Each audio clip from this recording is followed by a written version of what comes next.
बाबा महाकाल की नगरी उज्जैन में नाग पंचमी का पर्व बड़े ही धूमधाम के साथ मनाया गया। महाकालेश्वर मंदिर में स्थित भगवान नागचंद्रेश्वर के पट परंपरा अनुसार रात्रि 12 बजे खोल दिए गए थे।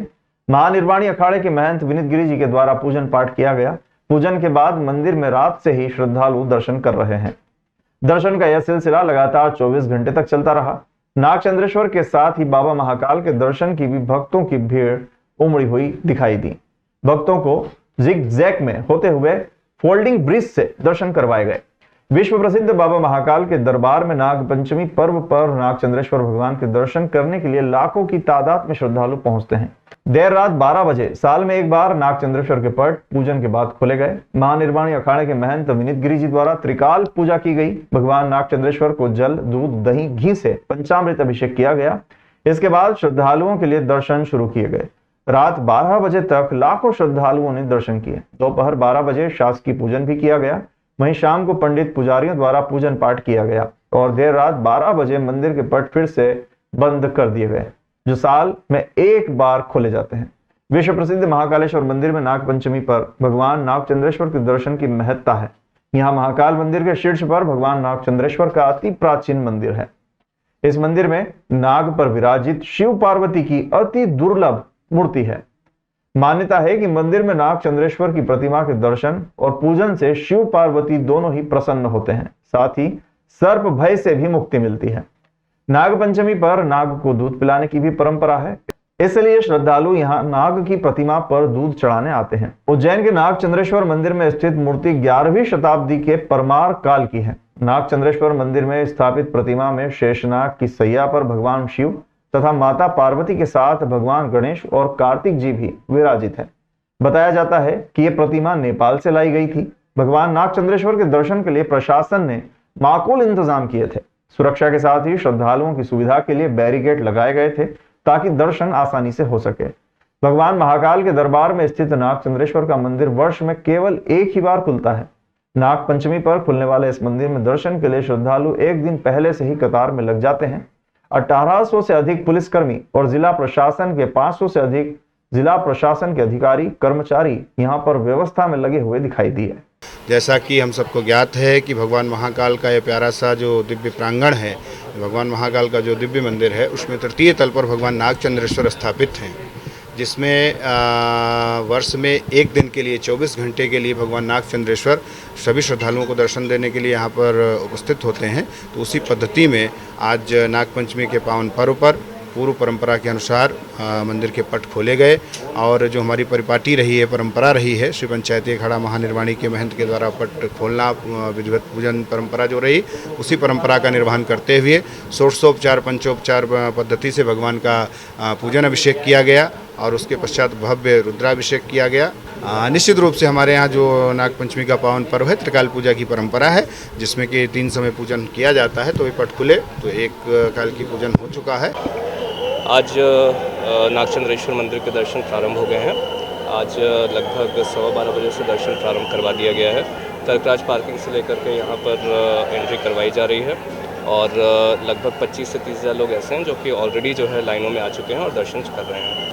यहाँ पर प्रशासनिक अमले की बात करें तो फिर जो है 500 से अधिक लोग जो है विभिन्न कैपेसिटीज़ में लगे हुए हैं, मंदिर के लोग लगे हुए हैं। इसके अलावा पुलिस बल बड़ी भारी संख्या में लगा हुआ है। पेयजल की व्यवस्था की गई है, जगह जगह पर शौचालय की व्यवस्था की गई है और सुरक्षा व्यवस्था को दृष्टिगत रखते हुए बैरिकेडिंग की व्यवस्था की गई है। आज 9 अगस्त को महाकाल के मंदिर में नागचंद्रेश्वर भगवान की नागपंचमी के दिन एक दिन के लिए जो मंदिर खुलता है उसके दर्शन कराए जा रहे हैं। ये 24 घंटे के लिए मंदिर खुलेगा। इसमें हमारा एस्टिमेशन है कि 8 से 10 लाख लोग दर्शन करेंगे। इसमें सभी के लिए व्यवस्था की गई है। हमारा प्रयास है कि 1 से सवा घंटे से ज़्यादा वेटिंग टाइम किसी के लिए भी ना रहे। सुगम दर्शन 12 बजे के बाद से चालू करा दिए गए थे। दर्शन व्यवस्था सुचारू रूप से जारी है। 1800 से ज़्यादा आदमी सभी जगह पे लगे हुए हैं और पूरा जो रूट है वो CCTV के माध्यम से कवर किया गया। विश्व प्रसिद्ध महाकाल मंदिर में प्रतिदिन अनुसार अल सुबह बाबा महाकाल की भस्मा आरती हुई, लेकिन शुक्रवार की सुबह हुई भस्मा आरती नाग पंचमी पर्व होने से भक्तों के लिए खास रही। आज की भस्मा आरती में भगवान महाकाल को शेषनाग धारण करवाया गया। इस दिन भस्मा आरती में बड़ी संख्या में श्रद्धालु पहुंचे। इन्होंने बाबा महाकाल का आशीर्वाद दिया। विश्व प्रसिद्ध श्री महाकालेश्वर मंदिर में श्रावण शुक्ल पक्ष की पंचमी तिथि पर शुक्रवार तड़के 3 बजे भस्मा आरती के दौरान मंदिर के पट खोले गए। कोटि तीर्थ कुंड के जल से भगवान महाकाल का अभिषेक करने के बाद दूध, दही, घी, शक्कर, शहद और फलों के रस से बने पंचामृत से पूजन किया गया। इस दौरान भगवान के शीश पर शेषनाग धारण करवाया गया और भगवान महाकाल को भस्म चढ़ाई गई। इससे पूर्व कोटि तीर्थ कुंड पर आशीष पुजारी द्वारा श्री शेषनाग भगवान के पंचामृत पूजन, अर्चन, आरती की गई। इसके पश्चात श्री महाकालेश्वर भगवान को भस्म आरती में शेषनाग धारण करवाया गया। भस्म आरती में बड़ी संख्या में श्रद्धालु पहुंचे, जिन्होंने बाबा महाकाल का आशीर्वाद भी लिया। मान्यता है कि भस्म आरती करने के बाद भगवान महाकाल निराकार से साकार रूप में दर्शन देते हैं। भस्म आरती के दौरान पूरा मंदिर परिसर जय श्री महाकाल की गूंज से गुंजायमान हो गया।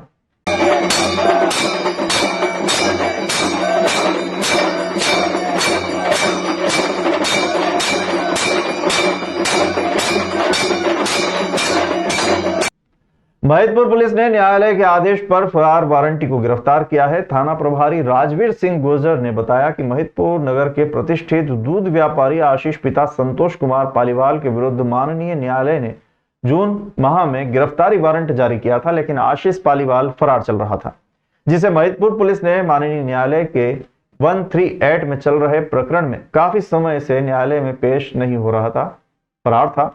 माननीय न्यायालय के आदेश पर महिदपुर पुलिस ने आशीष पालीवाल को बुधवार को गिरफ्तार कर लिया और गुरुवार को न्यायालय में पेश किया। तो माननीय न्यायालय महिदपुर से एक 138 का गिरफ्तारी वारंट आशीष पालीवाल के नाम से जारी हुआ था। काफ़ी दिनों से वो न्यायालय में हाजिर नहीं हो रहे थे, फरार चल रहे थे। उनको माननीय न्यायालय के द्वारा बार बार वारंट जारी किया जा रहा था। कल उनको गिरफ्तार किया गया। जो किराना व्यापारी हैं और दूध का व्यापार करते हैं, उनका करीबन 5 लाख रुपए का कोई चेक बाउंस हुआ था, उसमें वो सिलेंडर नहीं हो रहे थे। इसी को लेकर के माननीय न्यायालय द्वारा पुनः वारंट जारी किया गया। उसमें कल उनको गिरफ्तार कर लिया गया, आज न्यायालय में पेश कर दिया गया। ग्राम पाट में पति पत्नी के साथ मारपीट का मामला सामने आया है। बताया जा रहा है कि युवक भगवान श्री राम मंदिर से प्रभात फेरी निकाल रहा था, तभी गांव के ही कुछ लोगों ने घर के सामने से रास्ते की बात को लेकर युवक पर जानलेवा हमला कर दिया। घायल महिला मंजू ने जानकारी देते हुए बताया कि कई बार थाने में शिकायत करने के बाद भी पुलिस द्वारा कार्रवाई नहीं की जा रही है। गाँव के दबंग द्वारा लगातार हमें परेशान किया जा रहा है और हमारे साथ मारपीट की जा रही है। विजय सिंह प्रभात फेरी में आज सुबह करीब 6 बजे निकल रहे थे, तभी गांव के दबंगों द्वारा हमला किया गया। मामले में घटना की जानकारी जब युवक की पत्नी को लगी तो वो भी घटना स्थल पर पहुंची। तब तक युवक अपनी जान बचाकर भाग निकला था। जैसे ही युवक की पत्नी वहां पहुंची तो उसके साथ भी आरोपियों द्वारा मारपीट की गई। मामले में महिला के सर पर गंभीर चोट आई है, जिसे उपचार के लिए जिला अस्पताल में भर्ती कराया गया है। वहीं माकड़ोन थाना पुलिस आरोपियों की तलाश में जुटी है। सर, हमारा पति जो है वो गए थे प्रभात फेरी में सुबह 6 बजे, तो उस पर हमला किया। 5-7 जनों ने होकर उसको पीटने लगे, तो वो तो भाग गए और मेरे घर पे खबर आई, बोले उसको पीट रहे मंदिर के सामने। तो मैं वहाँ पहुँची देखने, तो वो लोग मेरे को पीटने लग गए और मेरा पति भाग गया। कैसे हमला कर दिया? उनके पास फरसी थी और वो कुराड़ी और लकड़ी थी। क्यों हमला क्यों करा? क्या कारण था मारा कुछ? क्या पता सर, क्या है उनका। हम सुबह जाते हैं राम मंदिर में से प्रभात फेरी में, तो गांव से थोड़ी सी दूर गए, अंदर गांव में घूमते हैं हम प्रभात फेरी में। तो वो लोग खड़े थे छुप के, तो हम पे हमला कर दिया 8-10 लोगों ने।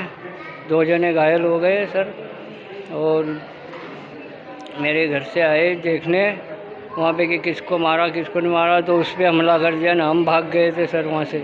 उसके बाद हमला हुआ ये उनके ऊपर, उनको सिर पे चोट लगी है। चित्तौड़गढ़ से उज्जैन के लिए निकली विकसित भारत तिरंगा कावड़ यात्रा का समापन हुआ। 310 किलोमीटर की ये यात्रा 10 दिनों में पूरी की गई। 20 पहियों की 151 फीट लंबी ट्रॉली पर 31 फीट लंबा तिरंगा, विकसित भारत के मॉडल और महाकाल की झांकी शामिल की गई। शिव भक्ति के साथ देशभक्ति का यह अनूठा संगम देखने को मिला। चित्तौड़गढ़ से यात्रा की शुरुआत की गई, जो कि हजारेश्वर महादेव मंदिर के महंत श्री चंद्र भारती जी महाराज की पूजा अर्चना कर शुरू की गई थी। सावन में उपनगर चंदेरिया से ट्रांसपोर्ट व्यापारी भैरूलाल शर्मा के नेतृत्व में तिरंगा यात्रा कावड़ यात्रा निकाली गई। इससे पहले ये यात्रा साल 2018 और 19 में भी निकाली गई थी। चित्तौड़गढ़ दुर्ग के पहले दरवाजे पाडनपोल गेट से इस यात्रा की शुरुआत हुई। इस सावन की पहली तिरंगा कावड़ यात्रा आकर्षण का केंद्र रही।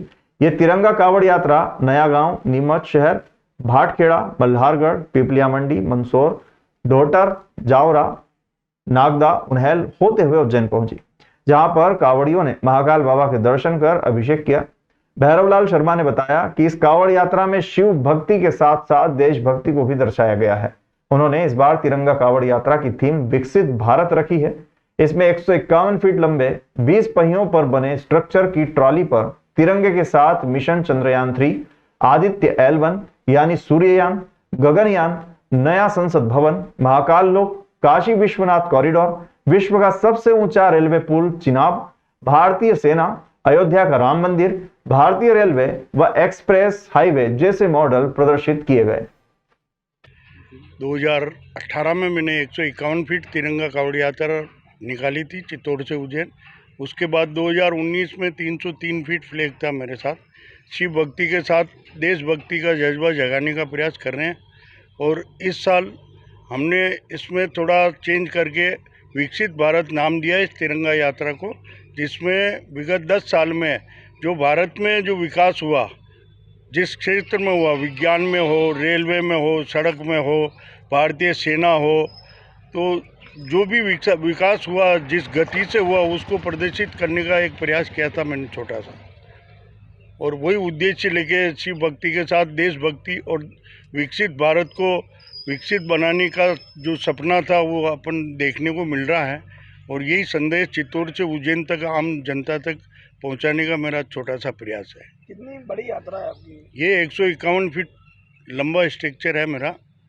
आगे महाकाल बाबा की सवारी है, उसके बाद भारत माता का कटआउट है, उसके बाद 31 फीट तिरंगा है, उसके बाद विकसित भारत के सारे मॉडल हैं, जिसमें भारतीय सेना है, नया संसद भवन है, विश्व का सबसे ऊंचा रेलवे पुल चिनाब है, भारतीय रेल है, गगनयान है, चंद्रयान है, आदित्य L1 है, काशी विश्वनाथ कॉरिडोर है और महाकाल कॉरिडोर। इन सबको प्रदर्शित करने का मैंने प्रयास किया।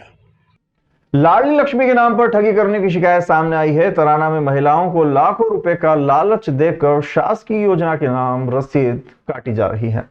तराना विधानसभा में कुछ आंगनवाड़ी कार्यकर्ताओं के द्वारा कुछ गरीब महिलाओं को पे टू पे संगठन के नाम पर गलत जानकारी देकर लाखों रुपए ऐंठने का मामला सामने आया है। जहां ग्रामीणों की माने तो महिला बाल विकास विभाग के आंगनवाड़ी कार्यकर्ताओं और सहायिकाओं द्वारा ग्रामीण और शहरी क्षेत्र में जाकर लाडली लक्ष्मी की रसीद काटी जा रही है, जिसकी शिकायत भाजपा की महिला मोर्चा ने अनुविभागीय अधिकारी को की है और जांच की मांग की है। आज भाजपा महिला अध्यक्ष ने आप थाने पर आवेदन दिया है, क्या है पूरा मामला? ये चित्रा वाजपेयी जी हैं, कुछ महिलाओं के साथ में थाने पर आई थी, जिन्होंने एक आवेदन दिया है कि आंगनबाड़ी के साथ में मिलकर कुछ महिलाएं, कोई योजना है केंद्र सरकार की, उसके संबंध में कुछ उसका नाम लेकर, अपना नाम लेकर उस योजना के अंतर्गत कुछ अभियान चला रहे हैं। उसके संबंध में एक आवेदन दिया है, आवेदन की जांच की जाएगी। सब आंगनवाड़ी कार्यकर्ता जो हैं, जो सरकारी कर्मचारी हैं, वहाँ हमारी सरकार की छवि को धूमिल किया जा रहा है। प्राइवेट NGO का काम किया जा रहा है, जिसमें नाम है बेटी बचाओ बेटी पढ़ाओ योजना। कैसा लग रहा है आपको सुन के कि ये सरकारी योजना है?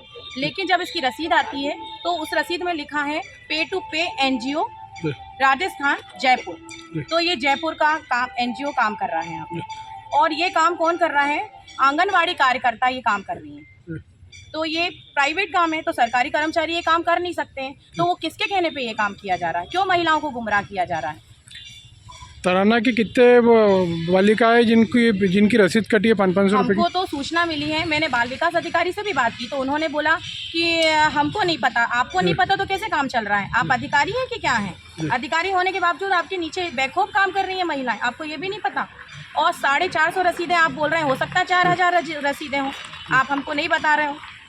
एनजीओ की जो महिलाएं हैं ये कोई शासकीय कर्मचारी भी है? एनजीओ की महिलाएं नहीं हैं। एनजीओ वाले जो हैं उन्होंने आंगनवाड़ी कार्यकर्ताओं को टारगेट किया है और आंगनवाड़ी कार्यकर्ता जो है वो हर महिलाओं से सरकारी योजना है कहकर और उन्होंने 550 की रसीद काटी है जिसमें बेटी बचाओ बेटी पढ़ाओ योजना लिखा है। जो सोच रहे हैं लोग कि ये सरकारी योजना है, जबकि ये सरकारी योजना नहीं है, ये प्राइवेट योजना है। सुनने में ये भी आ रहा है कि जो कुछ आंगनवाड़ी की कार्यकर्ता और वो सहायिका है उनने वो मामला उठाने वाले लोगों को धमकियाँ दी है। हाँ बिल्कुल धमकी दी है और मुझे भी धमकी मिली है। तो धमकी क्यों मिल रही है? क्योंकि आप गलत हैं। अगर आप सही हैं तो आप आइए ना सामने। आप एनजीओ वाले हैं जो भी हैं, आप सामने आके बात करिए। आप मुझे फ़ोन में नहीं बोल सकते हैं कुछ भी। आप एसडीएम सर के सामने आइए, अधिकारियों के सामने आइए, या फिर मैं कह सकती हूँ कि सभी को पता होने के बाद भी ये सब चीज़ें चल रही हैं।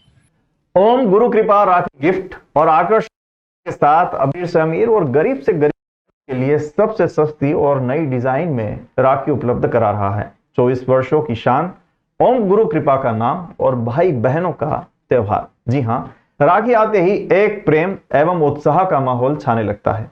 शहर में जगह जगह राखी की दुकानें सजने लगती है। राखी हो या धार्मिक नगरी, यहाँ पर माहौल अत्यंत उत्साह, प्रेम और धार्मिक आयोजनों से सराबोर दिखाई देता है। जैसे जैसे राखी के दिन करीब आते हैं, सभी के दिलो दिमाग में ओम गुरु कृपा राखी सेल की दुकान का नाम सामने आता है। शहर की धार्मिक ओतप्रोत के देश के दूसरे राज्यों की कलाकृतियों की झलक राखी में देखने को मिलती है और वो भी सिर्फ ओम गुरु कृपा पर ही मिल सकती है।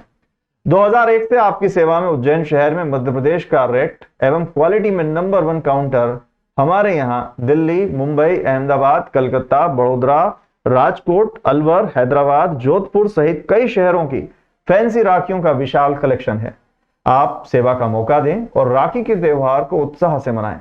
हमारे यहाँ होरिया, stone, American diamond, AD, foam, जरी, बच्चों की लाइट वाली राखी, म्यूजिक वाली, चूहा राखी, भैया भाभी की पेपर राखी, भगवान आकर्षक फुंदे सहित सैकड़ों डिजाइन राखियां उपलब्ध है।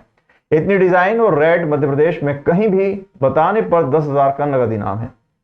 खरीदे कहीं से भी, एक बार देखकर जरूर आए।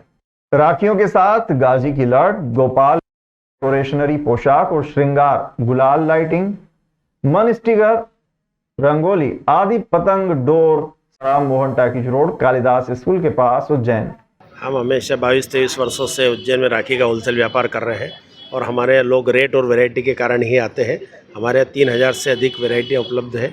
इस बार विशेषकर बन्ना डोरी जो ट्रिपल फोल्ड करके लगती है, एडी वाली है, बच्चों में भी नए कैरेक्टर आए हैं, लाइट वाली ये राखियाँ भी खूब बिक रही है। सिंगल पीस में भी राउंड डिब्बी जो मार्केट में हमारे अलावा कहीं अवेलेबल नहीं है, इस प्रकार की करीब 3000 से अधिक डिजाइन हमारे पास उपलब्ध है। क्या लगता है इस बार राखी का त्यौहार में कैसा सीजन लगता है? बढ़िया बढ़िया, पिछली बार से भी अच्छा रिस्पांस मिल रहा है। आपके ग्राहकों के लिए क्या कहना चाहते हैं? आप जो ग्राहक आते हैं कई बार परेशान होते तो एक आपके यहाँ का मोबाइल नंबर ऐसा कुछ आप बता दें और हमारे भी इसके साथ साथ में आप ओम गुरु कृपा एंड राखी एंड सीजनेबल, 8 बड़ा तेलीवाड़ा, मोहन टाकीज रोड, उज्जैन। कम से कम कितने की राखी अधिकतम? हमारे यहाँ 1 रुपये से स्टार्ट है तो 500 रुपये तक की राखी उपलब्ध है। कौन सी राखी पसंद करना है? अभी हमारे यहाँ 30, 40, 50, 60, 70 तक की जो स्टोन राखियाँ अच्छी बढ़िया फैंसी वो ज़्यादा पसंद करते हैं। और इस बार हमने ग्राहकों के लिए विशेष 500 रुपये से ऊपर की राखी खरीदने पे रिटेल ग्राहकों के लिए गिफ्ट भी आकर्षक रखा है।